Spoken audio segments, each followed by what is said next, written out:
Hi, welcome to my channel. This is Dark Skin Exoticals University. So in this video, I'm just going to highlight some of the trends, some of my observations that I've noticed from watching Love and Marriage Huntsville, starring Leticia Scott and Melody Holtz, and just some of the dynamics that I've noticed and observed as a dark-skinned woman. These are my opinions and my opinions alone, so if you do not agree with my opinion, then that is your right. However, I do require, that you remain respectful and that we can have a healthy dialogue if you, again, do not agree with just some of my observations and my opinion. So recently I've noticed that the character of Melody Holtz on Love and Marriage Huntsville, I've noticed recently that, especially in the past 2 episodes, that the way she has been edited has been extremely different from previous seasons and episodes. In this most recent episode, she made comments about not being in agreement with teaching the person that her husband had been having an affair with how to cheat. However, there was a clip that was shown that basically showcased her asking her other castmates about their views on respectful cheating versus just being outright brazen, with how her husband was in terms of cheating. I'm also noticing that there are a lot of viewers who are now beginning to take Leticia Scott's side, I guess you could say. And I've always wondered, has the hatred for Leticia Scott been due to color, her tone?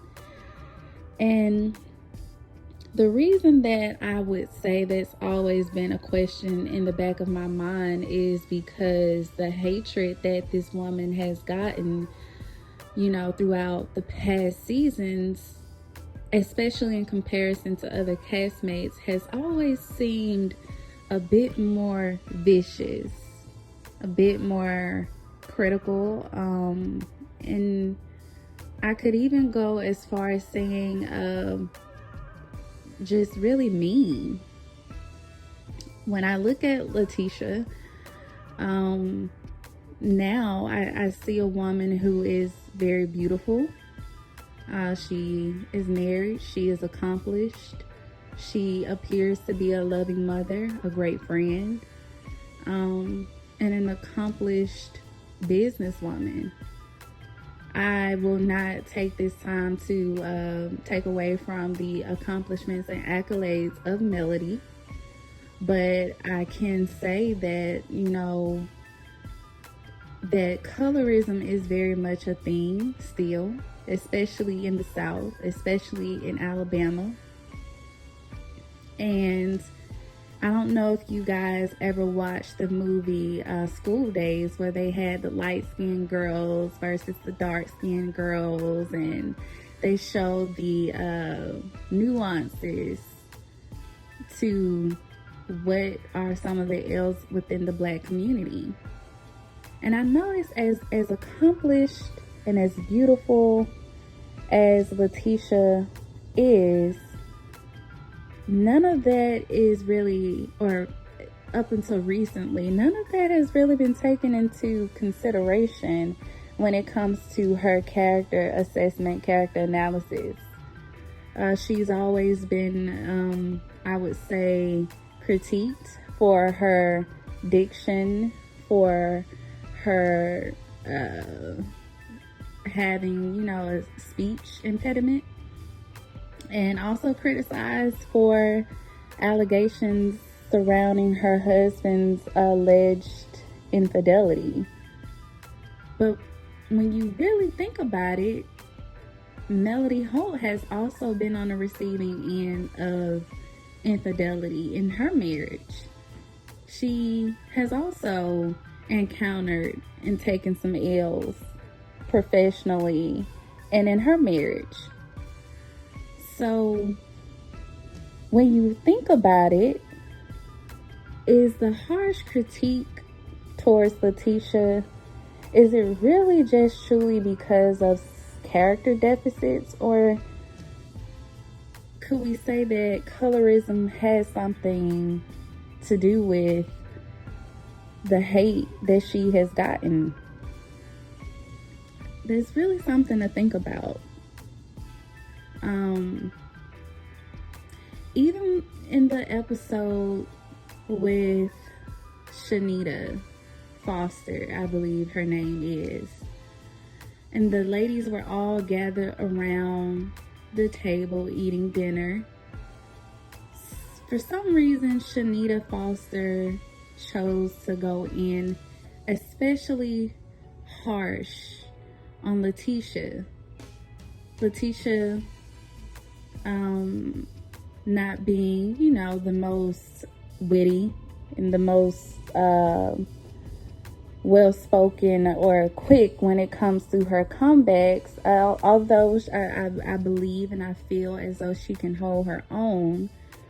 But I couldn't help but think to myself, why is it that when both of these ladies have said things to one another, and they have probably done things allegedly to one another, why is Leticia the one that Shanita decides to zone in on?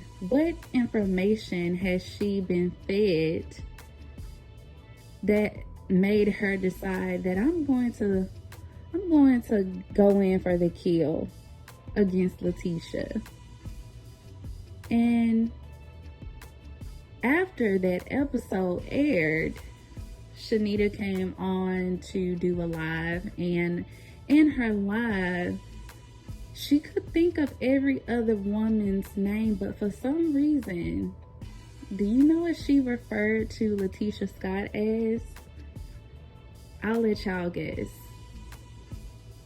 She referred to her as, which nothing is wrong, because again, this woman is very beautiful, has very beautiful even complexion.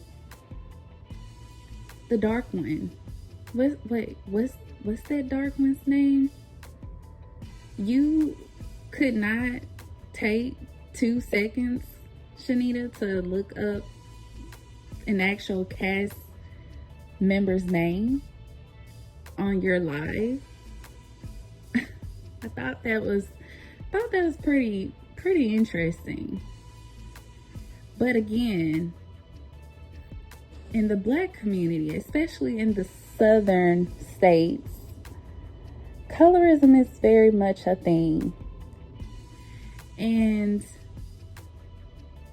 I feel like what I want the listeners to take away from this video is that dark-skinned women rarely, if ever, are, and I have no issues with women who are not dark-skinned. Let's just go ahead and put that out there. But dark-skinned women, we have to be our own allies.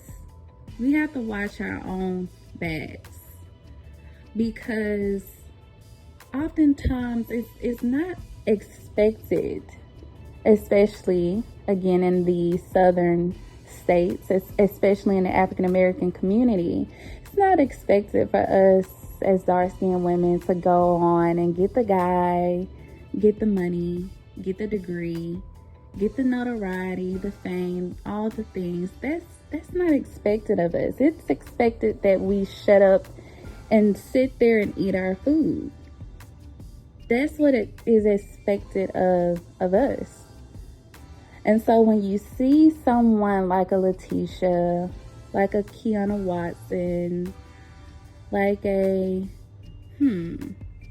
Bernice Burgos, even when you see a woman like that, and they go and they break the status quo, they break the stereotype, we are going to get judged and critiqued, especially harder than our non-dark-skinned female counterparts.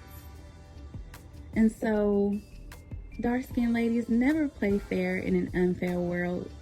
If you are someone who fits the conventional standard of beauty, you know, having an hourglass figure, nice hair like Leticia does, beautiful black skin, nice pretty teeth,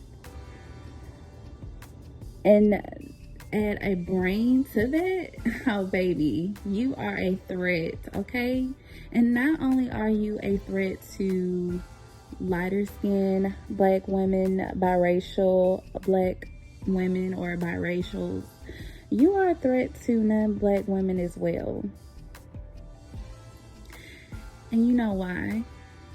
Because in 2024, not only are we getting degrees, we're getting our MRSs, and we are marrying men who have the means, who have the status. We also attract and get the last name of non-black men who have that status that comes along with being attached to them. And so, in a world full of checker players, dark-skinned ladies, play chess. Choose your friendships, but dare I say, not even friendships. Choose your alliances wisely. Choose who you allow into your circle wisely. Walk circumspectly, use discernment, because you know what I've noticed, especially in watching Love and Marriage Huntsville?